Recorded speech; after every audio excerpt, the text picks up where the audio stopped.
పాకార్మికి ఒక హిందూ దేవాలయం వణుకు పుట్టిస్తుంది. అదే అత్యంత శక్తివంతమైన హింగ్లాజ్ మాత ఆలయం. సో ఈ ఆలయం పేరు వింటేనే చాలు పాకిస్తాన్ ఆర్మీలు అయితే వణికిపోతున్నారని చెప్పాలి. సో ఈ ఆలయం వైపు వెళ్ళాలంటేనే దడపుడుతుంది వాళ్ళ ఒంట్లోనే చెప్పుకోవాలి. సో ఎందుకంటే అత్యంత శక్తివంతమైన పీఠాలలో కూడా 51 పీఠాలలో ఒక పీఠంగా కూడా ఈ ఆలయం అయితే పేరుగంచిందని చెప్పుకోవాలి. సో అదే హింగ్లాజ్ మాత ఆలయం. ఎంతో ప్రసిద్ధి చెందింది ఈ ఆలయం అని చెప్పుకోవాలి పాకిస్తాన్లో. సో అయితే ఇప్పుడు ప్రస్తుతం ఈ ఆలయం కాస్త వైరల్ అవుతుందని చెప్పుకోవాలి. హింగ్లాజ్ మాత టెంపుల్ పేరు వింటేనే పాకిస్తాన్ ఆర్మీలో వణుకు పుడుతుంది. సో ఎందుకంటే అటు అట్లీస్ట్ పాక్ ఆర్మీలో అటు వెళ్ళేందుకు కూడా భయపడుతున్నారు. సో అంత కఠినంగా అక్కడ సిచ్యువేషన్స్ అయితే ఉన్నాయని చెప్పుకోవాలి. సో ఎందుకంటే అమ్మవారి మహిమ ఏంటనేది కూడా ఇన్నాళ్ళుగా పాకిస్తాన్ ఆర్మీలు అయితే కళ్ళారా చూస్తూ వస్తున్నారు.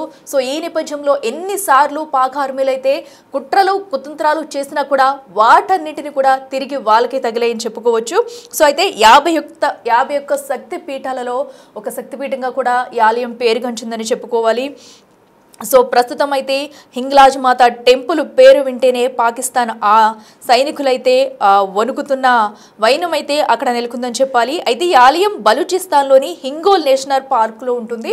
సో బలూచిస్తాన్లో ఉన్న నేషనల్ పార్క్ వద్ద అయితే ఈ ఆలయం ఉండటంతో కూడా సో అటుగా వెళ్ళే చాలామంది హిందువులు కానివ్వండి, కొంతమంది మైనారిటీలు కూడా అక్కడ సందర్శించి పూజలు చేస్తూ వస్తూ ఉంటారు.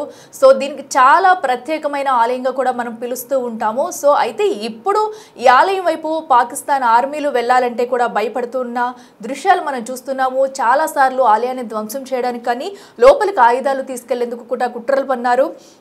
సో అటు బాంబులు వేసిన సిచ్యువేషన్స్ కూడా ఉన్నాయి. బట్ అవన్నీ కూడా ఏది కూడా ఏ ప్లాన్ కూడా వర్కౌట్ కాలేదని చెప్పాలి. సో అయితే ఆ తల్లి మహిమ ఎంతుందనేది కూడా ప్రస్తుతం ఇప్పుడిప్పుడే పాకిస్తాన్ ఆర్మీ సైనికులకైతే అర్థమవుతుంది. సో దీంతో కూడా ఇప్పటికే అటు పాకిస్తాన్ ఆర్మీలో ఒక వణుకు మొదలైందని చెప్పుకోవాలి. అయితే శక్తిపీఠాలు ఒకలైన హింగ్లాజ్ మాత ఆలయానికి విపరీతమైన శక్తులు ఉన్నాయంటూ ఎప్పటి నుంచో ఒక నమ్మకం అనేది ఉంది. సో చాలా దేవాలయాలు చూస్తూ ఉంటాం మనం. అందరూ వెళ్ళి హిందువులు ప్రధానంగా మొక్కుతూ వస్తారు. సో ప్రతి అమ్మవారికి కూడా ఎంతో నమ్మకంతో భక్తి శ్రద్ధలతో మొక్కి వస్తూ ఉంటారు. సో అలాంటిది హింగ్లాజ్ మాత దేవాలయం అంటే ఎంత ప్రత్యేకమైనది అనేది సో హిందువులతో పాటు ఇప్పుడు పాక్ ఆర్మీలు కూడా తెలిసిందని చెప్పుకోవచ్చు.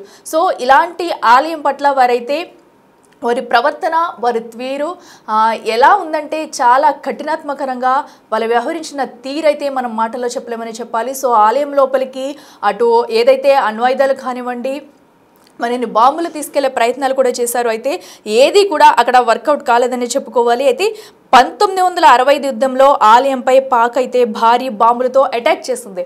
సో అప్పుడు కూడా ఆ బాంబులు తుస్సుమనే చెప్పాలి.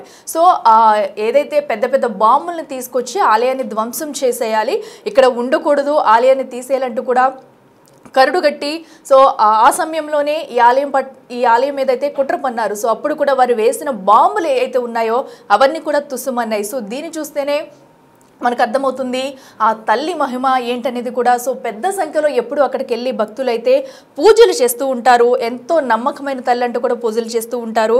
సో ఇప్పటికే అక్కడి నుంచి సో పాక్కి అయితే మన మీద ఎంత ద్వేషం ఉంది, మన మీద ఎన్నిసార్లు కుట్రలు కుతంత్రాలు పన్నుతూ వస్తున్నారు. సో అలాంటిది ఒక హిందూ టెంపుల్ ఇక్కడ ఉండడం ఏంటి, దాన్ని ధ్వంసం చేయాలనే కోణంలో అయితే పాకిస్తాన్లో అయితే కరుడుగట్టి సో ఆర్మీలు అయితే ఇలాంటి ఘటనకు పాల్పడిన ఘటనలు కూడా ఉన్నాయి. సో అయితే ఆలయాన్ని కించపరుస్తూ కూడా సైనికులైతే కొన్ని వ్యాఖ్యలు చేస్తూ వచ్చేవాళ్ళు అనమాట హిందువుల మీద కానివ్వండి.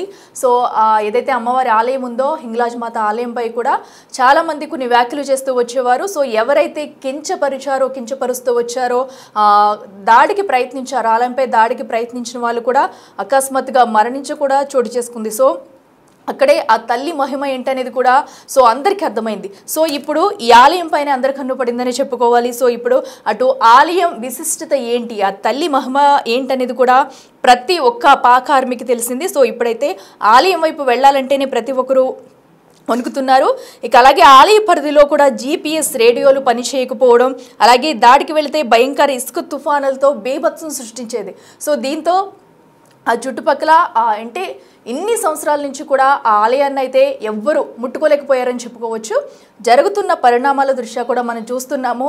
సో ఎప్పుడైతే 1965 నుంచి కూడా ఈ ఆలయాన్ని ధ్వంసం చేయాలనే కుట్రతో అయితే పాకిస్తాన్ ఉంది. సో అప్పటి నుంచి ఇప్పటి వరకు చాలా అమ్మవారిపై కించపరిచే మాటలు మాట్లాడారు. అలాగే టెంపుల్ని ధ్వంసం చేయాలని చూశారు. అలాగే కొంతమంది మాట్లాడిన వారు ఆయుధాలతో వెళ్ళిన వారు ఉన్నారు. సో వాటన్నింటిని కూడా ప్రతిదీ కూడా అక్కడ పాక్ ఆర్మీలకి అది తిరిగి వచ్చిందని చెప్పుకోవాలి మనం. సో దీంతో కూడా ఇప్పుడైతే ఆ ప్రాంతంలోకి వెళ్ళాలంటేనే పాక్ ఆర్మీలు అయితే భయపడుతున్నారు. అయితే ఆలయానికి పాక్ సైనికులు 51 జోన్గా పేరు పెట్టారు. 51 జోన్ అంటే చాలా డేంజర్ జోన్, అటు వెళ్ళకూడదు అంటూ కూడా ఇప్పుడైతే వాళ్ళు ఒక నిర్ణయానికి వచ్చారు. సో దీంతో ఏదైతే 51 జోన్గా పేరు పెట్టారో సో ఈ 51 జోన్ అనేది అమెరికాలోని రహస్య మిలిటరీ ఏరియా అనమాట. సో అప్పటి నుంచి ఆర్మీ అధికారులు ఆలయంపై గౌరవం అయితే నెలకొంది. సో అప్పటి నుంచి ఆలయ పరిధిలోకి ఆయుధాలు సైతం తీసుకెళ్లకుండా నిషేధం పెట్టారు. సో ఇప్పుడైతే ఆలయంలో సింధు బలూచిస్తాన్ ప్రజలు పూజలు చేస్తున్నారు. ఇక భారత్ నుంచి ఆలయానికి కూడా భారీగా భక్తులు అయితే తరలి వెళ్తున్నారని చెప్పాలి.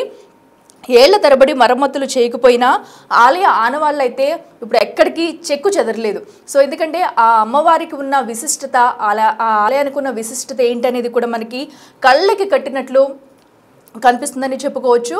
ఆలయంపై ఎన్ని కుట్రలు కుతంత్రాలు చేస్తూ వచ్చిన పాక్ ఆర్మీ సైనికులే ఇప్పుడు మారి దాని ఒక ప్రత్యేక జోన్గా ప్రకటించి పూజలకి కూడా అప్పుడు వెసులుబాటు కల్పిస్తున్నారంటే అక్కడ ఉన్న ఆలయానికి ఉన్న విశిష్టత ఏంటనేది కూడా మనం అర్థం చేసుకోవచ్చు. సో ఏదైతే 1965 యుద్ధంలో అప్పుడు భారీ బాంబులతో అటాక్ చేశారు, ఆ బాంబులే తుస్సుమంటూ కూడా వెనక్కి వచ్చాయంటే ఆలయ విశిష్టత ఏంటనేది కూడా మనం చూడొచ్చు. సో అప్పటి నుంచి ఇప్పటి వరకు కూడా ఆలయానికి ఎలాంటి మరమ్మతులు చేయలేదు. సో దీంతో ఎలాంటి మరమ్మతులు చేయకపోయినా కూడా ఆలయం ఎక్కడా కూడా చెక్కు చెదరకుండా అలానే ఉంది. సో ఇప్పటికీ భక్తులు కూడా చాలామంది వెళ్తున్నారు. సో భారతీయులు కూడా వెళ్ళి దర్శించుకునేందుకైతే వెసులుబాటు కల్పించింది. బలూచిస్తాన్లు కూడా చాలామంది అయితే ఇప్పుడు వెళ్ళి పూజలు చేస్తున్నారు అక్కడ. సో హిందువులు కూడా అనేక మంది పెద్ద సంఖ్యలో అక్కడికి వెళ్ళి పూజలు చేస్తున్నారు. సో ఇప్పటికైనా పాక్ సైనికులకైతే హింగ్లాజ్ మాత మహిమ ఏంటి అనేది కూడా తెలిసొచ్చిందని ఇప్పటికైతే కొంతమంది అంటున్నారు. సో ఇన్ని రోజులు మనపై తిరుగుబాటుతనం చేసి దాడులు చేసి సో ఎప్పుడు వారిపై దాడి చేద్దామా, ఎప్పుడు హిందూ ఆలయాలను కూల్చేద్దామా, సో ఎప్పుడు మన ఇండియన్స్కి తిరగబడదామా అంటూ కూడా పాకిస్తాన్ చూస్తూ ఉంటుంది. సో ఈ నేపథ్యంలోనే అక్కడున్న ఏదైతే హింగ్లాజ్ మాత ఆలయంని ధ్వంసం చేసేందుకైతే పెద్ద పెద్ద కుట్రలు పన్నుతూ వచ్చారు. సో ఇన్ని రోజులు కూడా సో ఇప్పటికైతే ఆలయాన్ని ఇంకా ముట్టుకోకూడదు, ఆలయం జోలికి వెళ్ళకూడదు అంటూ కూడా ఒక డిసిషన్ అయితే తీసుకున్నట్టయితే తెలుస్తుంది. సో ఈ నేపథ్యంలోనే అక్కడ జోన్ 51గా కూడా పరిగణలోకి తీసుకున్నారు. సో ఆ జోన్లోకి ఎవరు వెళ్ళొద్దు, ఎవరు వచ్చినా కూడా భక్తులైతే దర్శనానికి రావచ్చు అంటూ కూడా ఇప్పటికే పాక్ ఆర్మీలు అయితే చెప్పుకుంటూ వస్తున్నారు. సో ఈ నేపథ్యంలో ఇప్పుడైతే ప్రశాంత వాతావరణంలో భక్తులందరూ కూడా అక్కడికి వెళ్ళి పూజలు చేసుకునే వెసులుబాటు అయితే కల్పిస్తుంది.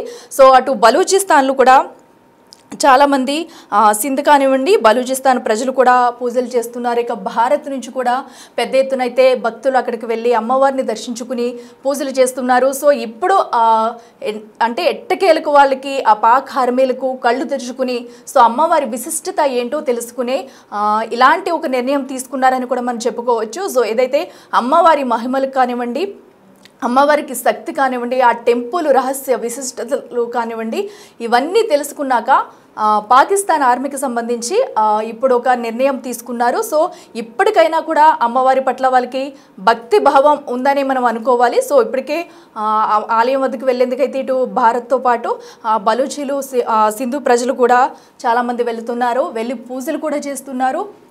సో దీంతో ఆలయం మరింత ప్రసిద్ధి చెందేందుకు కూడా మనకి ఆస్కారం అయితే కనిపిస్తుంది.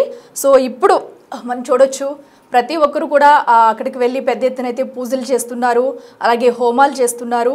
సో కొన్ని సంవత్సరాల నుంచి కూడా ఆలయాన్ని మూసివేయాలి, ధ్వంసం చేయాలి అని పాకిస్తాన్ ఆర్మీలు ఏదైతే కంకణం కట్టుకుని ఉన్నారో సో ఇప్పుడు ఆలయ విశిష్టత తెలుసుకుని అమ్మవారి మహిమాన్వతులు తెలుసుకుని కూడా ఇలాంటి నిర్ణయం తీసుకున్నారు అని కూడా చెప్పుకోవచ్చు. సో ఇప్పటి వరకు ఏదైతే ఉందో ఆలయంలోకి ధ్వంసం చేయాలనే నేపంతోనే వాళ్ళందరూ ఉన్నారు. సో ఇప్పటి వరకు సో అలాంటిది ఈ సమయంలో కూడా సో అమ్మవారికి భయపడి ఆ టెంపుల్ విశిష్టతకు భయపడి కూడా ప్రతి ఒక్కరూ అమ్మవారి మహిమ తెలుసుకుని కూడా ఇలాంటి ఒక నిర్ణయం తీసుకున్నారని కూడా చెప్పుకోవచ్చు. ఇప్పుడు ఆ దరిదాపుల్లోకి వెళ్ళాలంటేనే పాక్ ఆర్మీ సైనికులైతే వణికిపోతున్నారంటేనే అమ్మవారి విశిష్టత ఎలాంటిది అనేది కూడా మనం అర్థం చేసుకోవచ్చు. గత కొన్ని సంవత్సరాలుగా కూడా ఈ గుడి అయితే ఎక్కడ మరమ్మతులు చేయలేదు. సో ఇప్పటికీ కూడా గుడి అయితే చెక్కు చెదరకుండా అలాగే ఉందంటే సో అమ్మవారి మహిమాన్వితం ఎలాంటిదో కూడా మనం అందరూ అర్థం చేసుకోవచ్చు.